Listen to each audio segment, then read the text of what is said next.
அனைவருக்கும் வணக்கம். பொள்ளாச்சிக்கு அருகில் திப்பம்பட்டி டு ஆச்சிவெட்டி பைபாஸ் ரோட்டிலிருந்து ரொம்ப பக்கத்துல ஒரு 42 சென்ட் இடத்த பார்த்துடலாங்க. இந்த 42 சென்ட் ஃபுல்லா தென்னந்தோப்புங்க. தென்னந்தோப்புக்கு வழி பார்த்தீங்கன்னா, அனைத்து வண்டி வாகனங்களும் போய் வர சகிதம் இந்த இதில் இருக்குங்க. கிட்டத்தட்ட ஒரு 20 அடி பக்கம் வருங்க வழி. ஸோ அருமையான ரெட் சாயில் லேண்டு. 42 சென்ட்டில் இன்னொரு ஸ்பெஷல் என்னன்னா, 2 பேரும் கூட ஷேர் பண்ணிக்கலாம். சரிங்களா? நிறைய பேர் சின்ன பட்ஜெட்டில் அளவான தென்னந்தோப்பு வேணும் அப்படின்னு நிறைய பேர் தேடிட்டு இருப்பீங்க. ஸோ அப்படி இருக்கிறவங்களுக்கு 21 சென்ட்டாக கூட 2 பேர் ஷேர் பண்ணிக்கலாம்.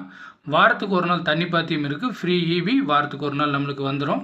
ஸோ அருமையான ஒரு லேண்டுங்க. இன்வெஸ்ட்மெண்ட்டாக இருந்தாலும் சரி, பைபாஸ் ரோட்டுக்கு பக்கம் கிடச்சிருக்கு. இது வந்து 42 சென்ட் 42 லட்சம்னு சொல்கிறாங்க.